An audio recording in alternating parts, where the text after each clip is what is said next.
The city of Tarsis Prime never truly slept. Its towering chrome spires reflected the pale light of twin suns, while the streets below buzzed with hovercrafts and neon advertisements in every known language. Yet amidst all this technological grandeur, Silas Kane preferred the quiet corners, the rare pockets where the hum of machinery could be drowned out by the soft rustle of curtains or the occasional drip of water. Silas wasn't a wealthy man, not in the galactic sense. He owned a modest 3-level apartment in the industrial district, a place cluttered with relics of humanity's past, books with cracked spines, photographs of old Earth, and mechanical devices he had salvaged from starports and junkyards. The humans of this century rarely cared for nostalgia. They were too busy integrating themselves into the sprawling galactic society. But for Silas, it was a lifeliner, tether to who he once was. It was on one such evening, as he sorted through a pile of old tools, that he noticed the floor. Dust had settled into a thin grey layer, tiny particles shimmering in the light from his hollow lamp. Silas sighed. He could clean it himself, of course, but after decades of staring at wires and circuits, his hands ached for something different, something softer.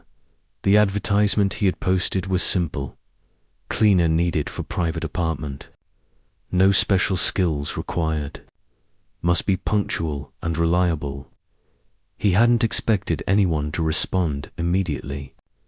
And yet, the next morning, a knock came at his door. The woman who stood there was tall, graceful, and weary. Her skin was a soft shade of violet, her hair silver white like starlight, and her eyes hidden briefly beneath a hood spoke of grief and endurance. She was an alien of the Lyrithian species, a race known for their longevity and formidable resilience. "Good morning," she said, in perfect galactic common.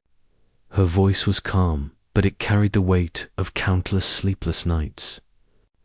"Good morning," Silas replied, suddenly self-conscious of his cluttered apartment. "You're here about the cleaning job?" "Yes," she smiled faintly. "I am Elira, and this is my daughter, Leora," behind her. A small child peeked out, a girl, perhaps 6 years old, with violet-tinged skin like her mother and eyes that shimmered in colors Silas couldn't immediately name. They were unnaturally vivid, a swirling mix of green and gold, as if holding entire galaxies within them. Leora's gaze met his, and Silas felt a strange, cold tingle in his chest. He blinked. "She's beautiful." Elira's eyes softened. "She is. My world now," Silas nodded, and after a brief discussion about rates and hours, they began their work. Elira moved with quiet precision, dusting surfaces, organizing shelves, and tending to his machines with gentle care.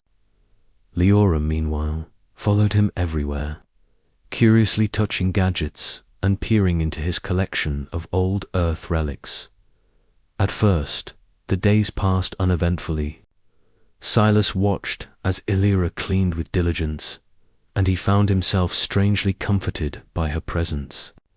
But Leora was different.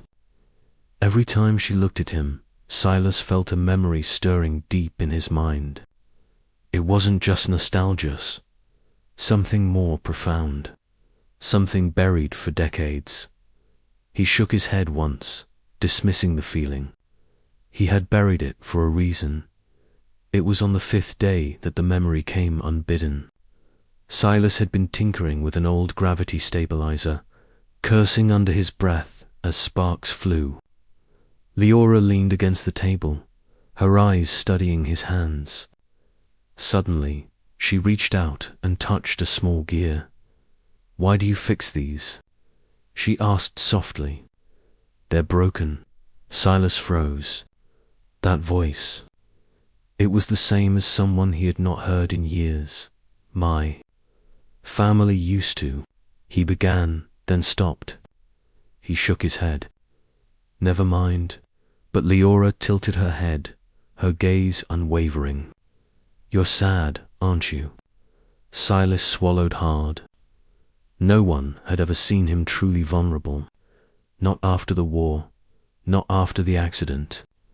And yet, looking into Leora's eyes, he felt everything he had buried: the guilt, the grief, the loneliness surface like water breaking through ice. You remind me of someone, he said finally, voice low. Someone I lost. Leora's small hand found his. You don't have to be sad anymore, she said. And in that moment, Silas felt a warmth he hadn't known in decades. The next weeks were a slow revelation. Silas began to open up to Elira, discovering that she had lost her husband in a mining accident on a distant colony. Leora had been just a baby at the time. Life, cruel and indifferent, had left them both alone in the galaxy, yet there was something extraordinary about Leora. Her eyes were not merely beautiful, they were a reflection of the past and a promise of the future. When she looked at Silas, it was as if she could see into his soul, into the man he had been and the man he could become.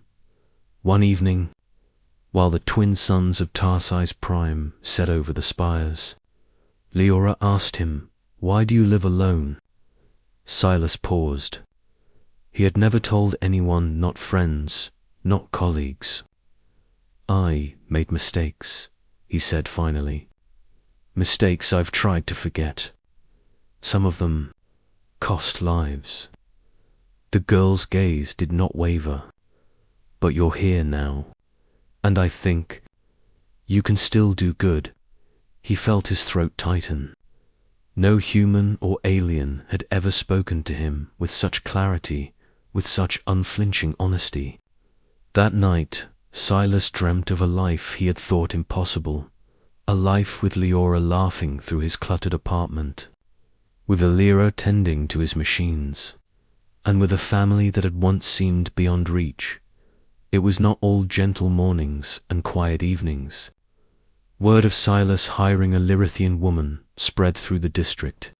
Some humans muttered about aliens taking their jobs. Some aliens whispered about a human daring to employ one of their own. But Silas didn't care. He had found something more valuable than reputation or profit. He had found connection. Then came the day of the incident. A sudden fire broke out in a neighboring building air malfunctioning reactor in the adjacent complex. Smoke filled the air, alarms blared, and panic spread like wildfire. Silas froze, heart hammering, but Leora didn't. She grabbed his hand. We have to help them. He tried to protest, but the girl's courage was contagious. Together with Elira, they ran into the chaos, guiding trapped residents to safety. Leora's eyes glowed with an unearthly light as she led the way, instinct and empathy intertwining in ways that no human or even trained alien could fully explain. By the time the emergency crews arrived, dozens of lives had been saved. Silas stood in the rubble, chest heaving. Looking at Leora and Elira, he realized then that this small alien girl had awakened something in him far deeper than memory or guilt. She had awakened hope, courage, and the human capacity to care when the world demanded nothing. After the fire, Silas made a decision. He officially invited Elira and Leora to live with him, transforming his modest apartment into a home for three. The humans and aliens of Tarsi's prime slowly came to respect him not just for his heroism during the fire, but for the humanity he had preserved even in the face of loss and despair. Years passed. Leora grew into a brilliant young woman, her eyes now a calm, shimmering reminder of the day she had first awakened the man she called Papa. Silas never stopped marveling at her. at the light she carried into every room, every life she touched.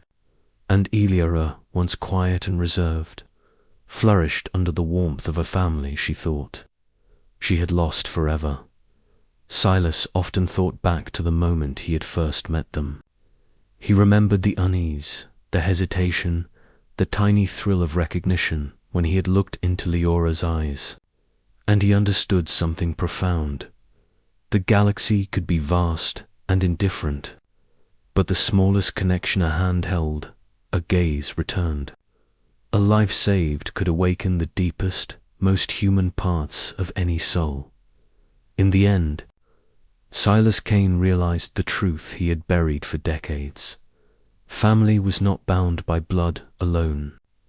It was bound by courage, care, and the willingness to see someone truly see them when the universe told you to look away. And in Leora's eyes, he had finally found himself again. Asterisk.